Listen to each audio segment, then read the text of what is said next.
Hi guys, it's a wet one today. Quite cold out. It's that grey, miserable weather I was saying I didn't like. So as you can see, I'm wrapped up. Just wanted to talk about something I saw today that I thought was ridiculous. I just thought it was really stupid, and it kind of goes hand in hand with something I was reading yesterday, and then I watched an interview. It's by Ian Doherty. Now, Ian Doherty is a divisive figure, for sure. I actually first came across him watching Eating with the Enemy, which I thought was, I actually agreed with him, where he had some woke, lefty type, who thought they were all enlightened, and they said they were a communist because they liked the ideology. Clearly uninformed, because he pointed out, and I think he just destroyed them within 2 seconds. One of these people who've never been told you're wrong. Or Ian Doherty, in fairness to him, is not the type to care about hurting people's feelings, and prefers to get the facts out. Now, as I say, I don't really know the fella. My mum knew who he was. I didn't really. I've since watched some of his stuff, but he dismantled the fella who was getting on their high horse, and he basically just said, "Are you thick? Like, have you not seen any countries where communism has basically destroyed the population? Like, you look at communist Russia, you look at Romania. Romania was one he had personal experience on. His father, I think, lived there, or he went over there, some connection anyway. I'm not 100% on that, but one thing you can't say about Ian Doherty is that he doesn't know his shit. Like, he's actually travelled and he does his research. Now, he's very opinionated, so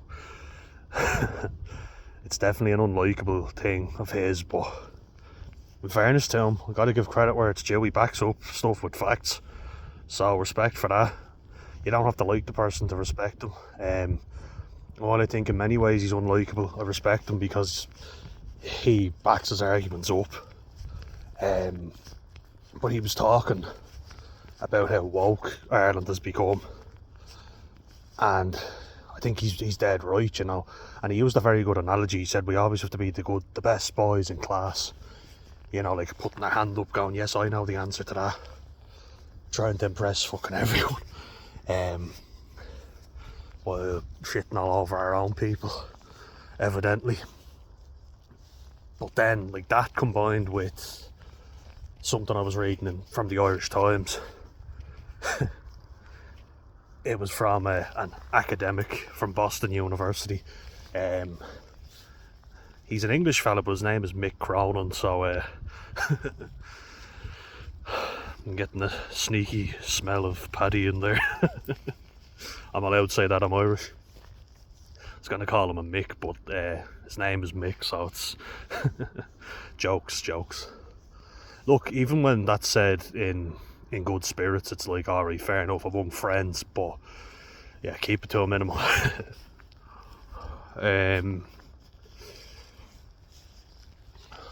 But I thought it was pathetic, the article. Do you remember when Ireland were playing England in the football through the Nations League? My God, as much as we might have all tried to block that out of our memory, can't fucking forget it. It was embarrassing, to say the least. But there was obviously the issue around Declan Rice and Jack Grealish obviously being of Irish descent and having actually represented the Irish team. Jack Grealish obviously at underage, and Declan Rice actually got caps. I think he got 2 caps. Tell me if I'm wrong on that, but he got them for the men's team. So sparked a lot more controversy around him, for sure. And look, you always knew they were going to get booed, didn't you? Of course, personally, I think to myself, and this is just looking at it from a non-biased point of view, I think both of them wouldn't have developed into the players they are now. And I'm someone who has played football. Yeah, rugby's my main sport, but I am a fan of football. I think it's really lost its soul though. Particularly like when you consider that they're having the 2030 World Cup in Saudi Arabia. Like they were there saying about we're talking about all the human rights violations in Qatar. Not to mention that you know players were losing a stone a day in training, but sure, fuck it, money talks, doesn't it? I think it just shows you that it's all about money now. I think it's really lost its soul. Older games used to be much better to watch. I don't watch the Premier League really anymore because I think it's shit. I think football in general is quite shit to watch. There's no individual flair really. It's more so just playing a system, you know, which I guess you have to do, but it's playing very conservative and safe so that you don't lose the game. But it's not as entertaining as it was to watch, put it that way. Everyone remember the Barclays Premier League. I heard people talking about that, and when I saw that symbol I was like, yes, those are the good days. That's what I remember watching, you know. I don't even watch Match of the Day because I think it's shocking, the football. Champions League and then international, you know.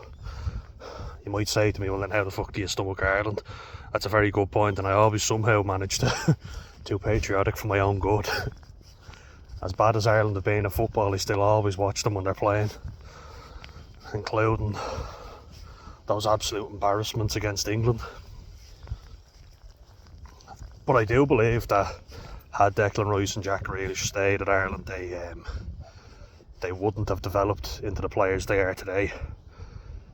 Because typical us, we don't look after our own, but we don't develop players in anything from what I can see. It's like, I mean, rugby is different, but the private school systems develop the players, and our system is private school players and foreign players, like 5 in the start and 15, which we don't need. I'm not being bad, we don't need them. Good players, yeah, but how many Irish born players are missing out on caps because of that? Because they're just too narrow-minded. It's alright, Alf, it's alright. The Bijans again. Hello lads. It's okay. I think they're just competing with each other for attention. They're wagging the tails but then go mental at each other. Sibling rivalry. Come on Alf, good boy. But yeah, like, I actually think this is the only time I'm gonna condemn, well I'll condemn us a lot, but I condemn the way Irish fans acted towards both of them really. Like, you kind of think to yourself, look, it's going to fucking happen, and if roles were reversed, I'm pretty sure the same thing would be done. Although like half the Irish team are English, let's be real. And like when I played football, I played against some lads who were really good, you know, and I always wonder what happens to them. They just obviously don't get developed. So England have much better academy systems than us. I think everywhere has much better academy systems. You see Ireland losing to the likes of Luxembourg, and there's no fight, there's no spirit, there's no passion. When I watch Irish football, there is no want or desire to win. I've never seen that any more than with the Irish national team. There's just no bottle, there's no rugby team. Like, they actually have the talent, but the one common thing I see is just this lack of fight or care. You know, it's not in the script to lose, but they couldn't care less when they lose. And it's just disappointment after disappointment, you know. It's hard being a fan of the Irish football and rugby team, but we try. But look, there was issues as well with Roy Keane at the time. You know, him being such a personable person that he is. Might have been a great player, but he was a terrible manager. Just so egotistical, so negative and argumentative, and I think that was one of the reasons for Declan Rice leaving. And look, he chose not to celebrate after he scored a goal, so respect to him for that. And if I'm being perfectly honest, the fucking team have to go out and perform. Ireland just, you know, were gone like a fart in the wind. Let's call it what it is. They were shy. They didn't fire a shot. The fans always do their best in everything, in fairness to us. We get behind our teams no matter what, but they never give us anything to celebrate. You know, and the football team, Jesus, even though we are shy of football, there is always so many fans out, and we've been shocking for a long time. I think everybody gets the sense of it doesn't need to be that bad, but there's no passion. You know, you see shit teams that you never even heard of, like the Faroe Islands or whatever, with their dentists and whatever, their teachers, but they go out and they play for their country. You can see the fight in the players. Finland as well, like when they went out against Ireland, they're not great, but they had passion in the belly, and they could have beaten us in both games, which is something significantly lacking in Irish players. You know, it's shocking. So yeah, safe to say it's not easy to support the Irish football team. But moving on to this academic Mick Cronin, either Mick or Mike, but you know, Michael anyway, derivatives of Michael. He said that he felt unsafe going to the Ireland game, and he was with the Ireland fans. Might that be your Irish roots, perhaps? There might be more on that article saying, I mean, obviously he's of Irish descent, but a name like that, we can suggest. We can decipher, can't we? But what a crock of shit. Booing of a national anthem.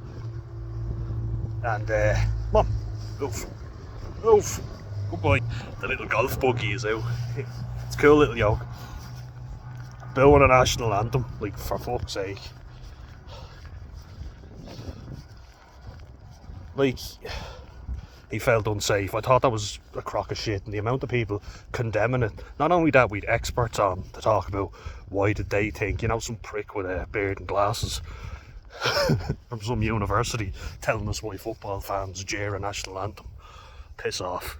It just happens. And it got me thinking, like, and there was a Facebook article on it. And I remember being 13, 14, right, around that age, and I went to see Crystal Palace against Reading in Selhurst Park. I've been to a few games over with my dad. He brought us. And I'll just take a moment here to, and this is what happened, so you can't debate me on this. You can give your opinions as to why you think. We can get all academic on it, like our man Mick.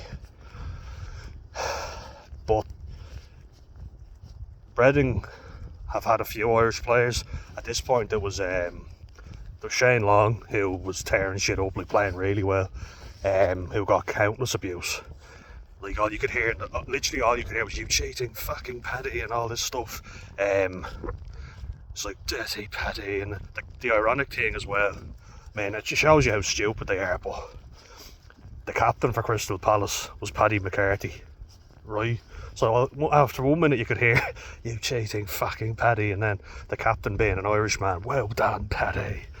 So you can cheer for one, but not the other. And then, even, like, Paddy McCarthy was kind of loved at Crystal Palace because he was the captain, but another player gave the ball away. I think it was Jay Tab, who was in midfield. Really good player, you know, small little fella, but pinging the ball around with either foot. Really good quality player. Surprised he didn't get more Ireland caps. But he'd make, like, he was a midfielder, so his passing was on point. But he gave one bad pass, you could hear, oh, lazy fucking Paddy, cross-eyed, fucking, all this stuff. And then Ian Hart, this was actually kind of funny. Anyone remember Ian Hart? He played left back from Drogheda.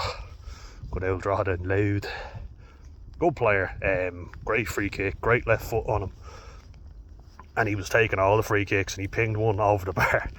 And your man just goes, do that in your own fucking sport, Paddy. So I kind of had a laugh at, but it was relentless, and everyone just seemed to accept it. Nobody looked shocked. And I have to say, again, just from what I was observing, the only players to get that level of abuse were Irish players. And now I've heard horrific stories, I'm not disputing that happened. I was watching John Fashanu, or as English people say, Fashanu. And my God, like, the level of abuse he got. So I'm not disputing that, but I didn't hear any black players getting abused, and I wasn't listening out. Like I was only a kid. Might be listening out for it now because I'm sort of expecting it, but it's not nice to experience that.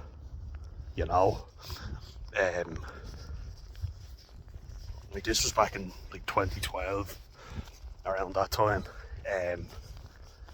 Not the first time I've heard it. Ironically, that was the worst. And I've been, that was Selhurst Park, where Crystal Palace play. I've been to the Den where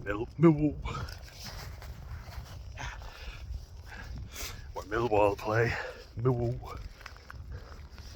And wasn't as bad, surprisingly, because I was almost going to see how mental the fans were. And Joey Barton was playing for QPR, Queen's Park Rangers, and every time he does not give a shit. The man is hilarious. Whatever you think about him, he's funny. He was combing his hair back and blowing kisses to the Millwall fans as they were going. Dirty grubby scouser and all these things. Also heavily of Irish descent, Joey Barton. Love him or hate him, you have to admit he's a funny bastard.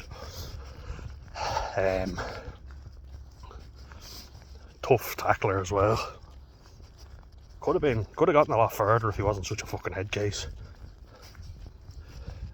But the level of acceptance that was around that, it was just a given. I didn't see any black players getting abused, and if they were, it wasn't near us.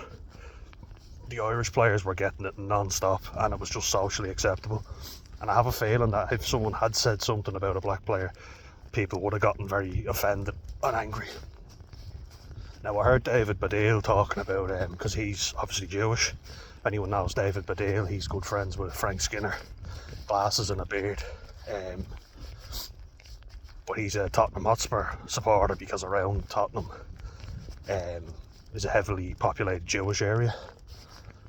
And him and his brother are big Spurs fans.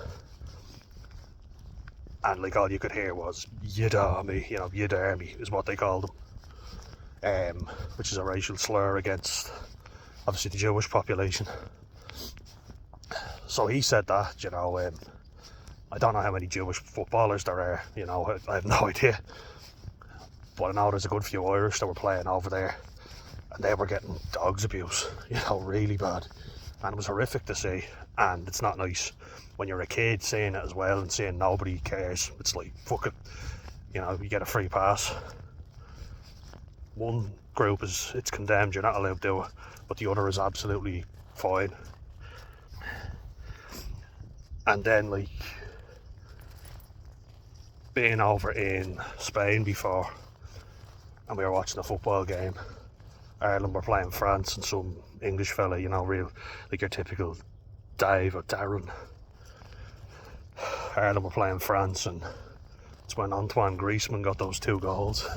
And France ended up winning in the end, but he kept on coming in just to antagonise us, and I was a bit older at this stage, and I was really pissed off. I was like, you fuck off, get out of here, I got really angry. Because I'd seen it firsthand, their utter contempt. And my dad was there as well, like I was about 16, 17. So I was a bit more older and aggressive. And I said, will you ever fuck off? Like, stop bothering us, stop annoying us. Because there were families there with kids and all. I keep saying that as if it's going to justify or get people to stop. Unfortunately, the only thing these people understand is physical violence or, aggression. So I got aggressive with him, because he was really fucking annoying me. So if your man wants to say he felt unsafe, I'm sure plenty of people have felt unsafe in English stadiums. Look at all the damage they cause. Look at the abuse they give towards their own players. And now let's condemn them for that, because that we all saw. When Bukayo Saka, Jadon Sancho and Marcus Rashford, when they missed the penalties against Italy in the Euros 2021. Look at the abuse they got. That's for their own fucking players. So can you imagine? Like, their own team aren't even off limits. Bet they felt unsafe. that was disgraceful, you know. And then you see the Pakistani security guard being given dogs abuse by these scumbags. It's horrific, you know. And